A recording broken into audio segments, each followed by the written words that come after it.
নমস্কার বন্ধুরা, মা মাসি কিচেনে আপনাদের সবাইকে স্বাগত জানাই। মাছে ভাতে বাঙালি, আর তাই বাঙালিদের মাছ ছাড়া তো ভাত উঠতে চায় না। সেখানে মাছ রকমারি একটু না রান্না করলেও নয়।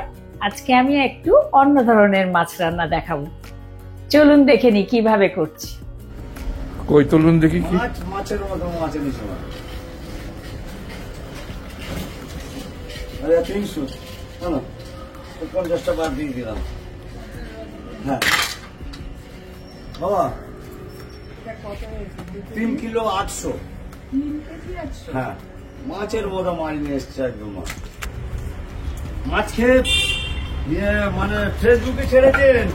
হ্যাঁ হ্যাঁ আমাকে সব লোক বলছে, জানো বাবা, আমাকে সব লোক বলছে দেখেছে। এখানে আমি একটা কাতলা মাছের বড় পিস নিয়ে নিয়েছি। এখানে 500 গ্রাম মাছ আছে।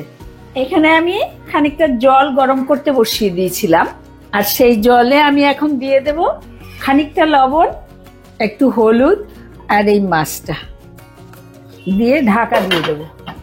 এমন ভাবে সেদ্ধ করবেন যাতে কাঁটাটা বেছে ফেলা যায়। অতিরিক্ত করবার দরকার নেই, আবার একটু কাঁচা থাকলেও কিন্তু কাঁটা বাছা যাবে না। আর আমি একটা বড় পিস করেছি কেন, আমি ঠিক করেই নিয়েছিলাম যে আমি এই রান্নাটা করব। তার জন্য যখন মাছ কাটাই তখন একটা বড় পিস রেখে দিয়েছিলাম। আপনাদের কাছে যে মাছের পিস থাকবে সে মাছ দিয়েই করতে পারেন।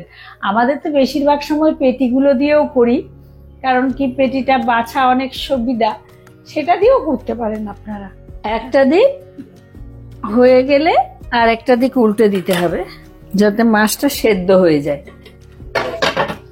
আমি কয়েকটা কাজু বাদাম আর কিশমিশ ভিজিয়ে রেখেছিলাম, এগুলোকে আমি একটু পেস্ট করে নেব। একটু জল দিয়ে পেস্টটা করছি। ব্যাস, মাছটা সেদ্ধ হয়ে গেছে, আমি তুলে নিচ্ছি। আপনাদের কাছে যদি ছোট ছোট মাছের পিস থাকে তাহলে আরো তাড়াতাড়ি সেদ্ধ হয়ে যাবে। এখন এটাকে একটুখানি ভেঙে দিচ্ছি যাতে তাড়াতাড়ি হয়ে যায়, ঠান্ডা হয়ে যায়। তা নাহলে ঠান্ডা হতে সময় লাগবে, আমি এই জন্য ভেঙে দিচ্ছি।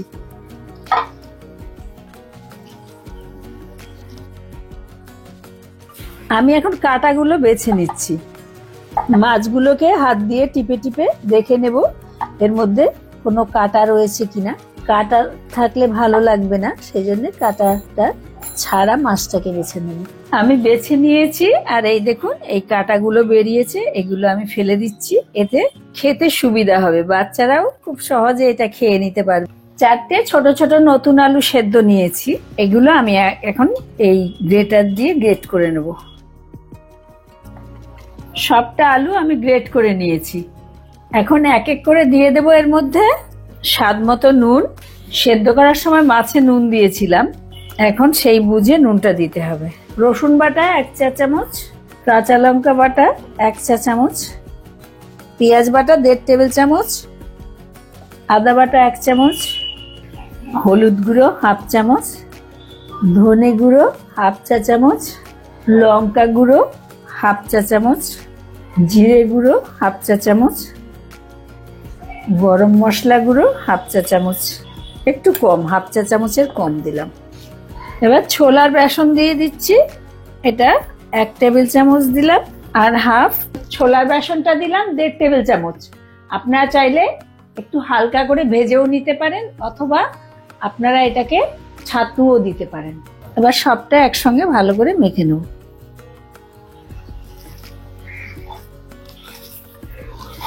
ওই যে আপনারা তো জানেন আমি তো হাত ছাড়া মাখতে পারি না।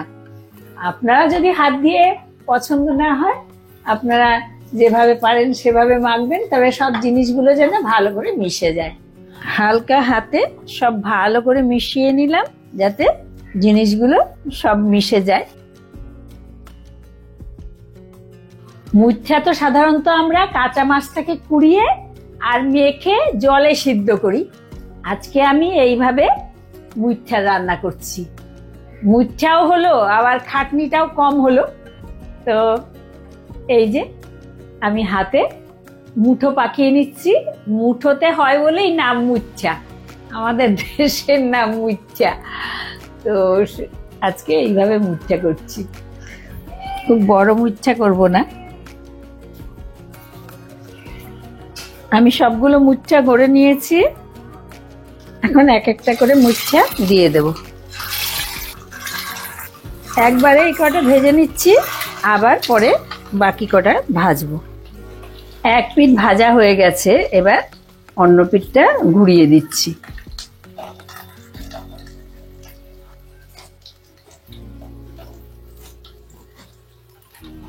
হয়ে গেছে, এবার তেলটা ঝরিয়ে নিয়ে আমি তুলে নিচ্ছি।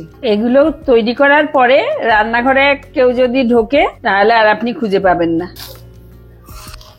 এবার বাকিগুলো ভেজে নেব। সবকটা মুঠা ভেজে নিয়েছি, একটু অন্য ধরনের মুঠা হলেও এটাও মুঠা। ভাজার তেলটা আমি ঢেলে রেখে দিয়েছি, কিছুটা ছিল। এখন সর্ষের তেলে রান্না করছি, সর্ষের তেলে আর ঘি মিশিয়ে রান্নাটা করব। সর্ষের তেলের সঙ্গে 1 চা চামচ ঘি মিশিয়ে দিচ্ছি। আমি ফোড়নের জন্য নিয়ে নিয়েছি তেজপাতা, দারচিনি, ছোট এলাচ, জয়িত্রী, লবঙ্গ আর জিরা।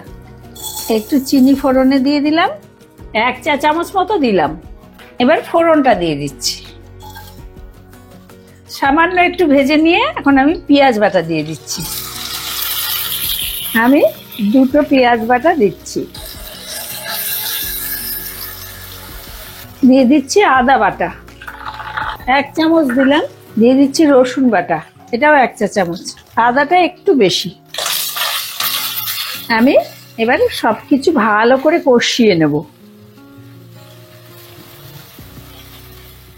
এখন একটা বাটিতে আধা চা চামচ করে হলুদ গুঁড়ো, ধনে গুঁড়ো, জিরা গুঁড়ো, লঙ্কা গুঁড়ো, 1 চা চামচ কাশ্মীরি লাল লঙ্কার গুঁড়ো আর আধা চা চামচ গরম মশলার গুঁড়ো সামান্য জল দিয়ে ভালো করে গুলে একটা মশলার পেস্ট তৈরি করে নেব।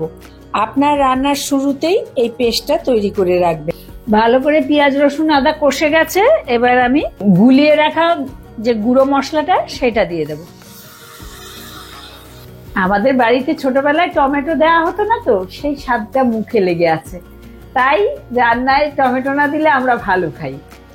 এই জন্য আজকে টমেটো ছাড়া করছি। আপনাদের যদি বেশি ভালো লাগে টমেটো দিয়ে, তাহলে টমেটো দিতে পারেন, পিউরি দেবেন। তবে একবার টমেটো না দিয়ে একবার রান্না করে খেয়ে দেখবেন, এটার স্বাদ কিন্তু অন্যরকম।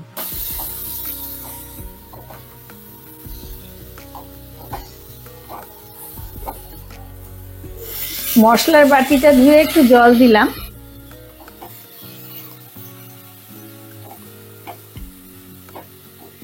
মশলা যত ভালো করে কষানো যাবে তত কিন্তু রান্নার স্বাদ ভালো হবে। তবে পুড়িয়ে ফেলা নয়, আস্তে আস্তে নেড়ে চেড়ে অল্প অল্প জলের ছিটা দিয়ে মশলা কষাতে হবে। আমি লবণটা দিয়ে দিচ্ছি, স্বাদ মতো দিতে হবে। যদিও আমাদের ছোটবেলায় কাজু বাদাম বাটা, কিশমিশ বাটা এইসব দেয়া হতো না, বড়জোর 2-1টা কিশমিশ দেয়া হতো হয়তো কিছু কিছু রান্নায়, কিন্তু আজকে আমি কাজু বাদাম আর কিশমিশ একসঙ্গে বেটে নিয়েছি। এই যে এটা দিয়ে দেবো, এতে রান্নাটা অনেক সুস্বাদু হবে।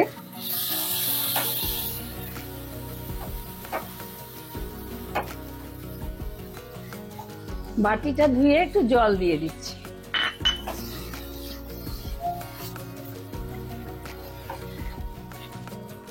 এটা দেবার পরেও কিন্তু একটু কষাবো। মশলাটা থেকে তেল ছেড়ে বেরিয়ে আসছে, এই সময় আমি একটু গরম জল দিয়ে ঝোল দিয়ে দেবো।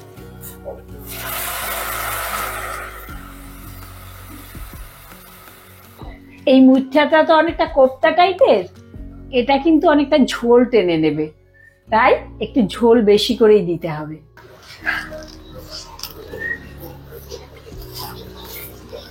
একটু ঢাকা দিয়ে দিচ্ছি যাতে ঝোলটা ভালো করে ফুটে যায়।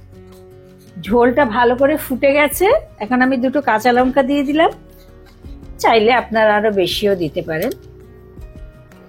আমি যে এই মুচ্ছাগুলো বানিয়েছি তাতে তো বেসনটা বেশি করে দিইনি, ফলে যে কোপ্তাগুলোর মতো তৈরি হয়েছে সেগুলো খুব বেশি আটো হবে না। এগুলো বেশিক্ষণ ঝোলে রাখলে কিন্তু গলে যেতে পারে, সেই জন্য আমি দেব আর নেড়ে দিয়ে বন্ধ করে দেব। এগুলো নরমই আছে, শক্ত হয়নি, বেশি দিলে আবার শক্ত হয়ে যায়। সেই জন্য আমি এই ফুটন্ত ঝোলের মধ্যে পরপর বসিয়ে দেব, দিয়ে বন্ধ করে দেব।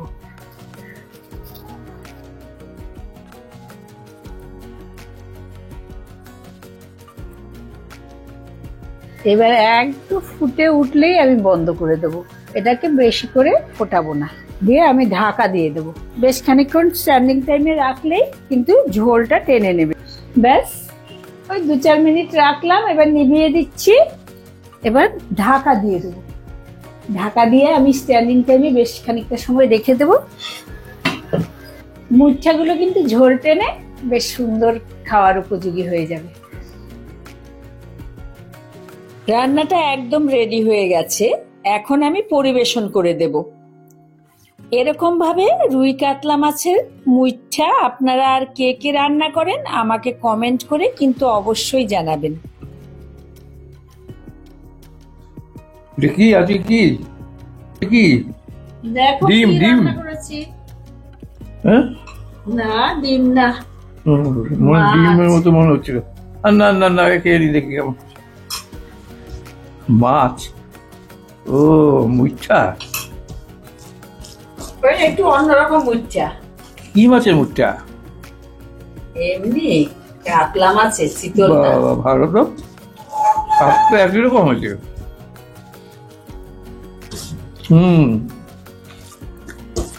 আসলে মুচ্ছার স্বাদই হয়েছে। বাহ, ওরকম হবে না, কেন? এটা একটু অন্যরকম ভাবে তৈরি করা। যাই হোক, হয়েছে একটা কিছু। তাহলে যে কোনো জিনিসের মুচ্ছা করা যায় নাকি? হ্যাঁ হ্যাঁ, তা করা যায়।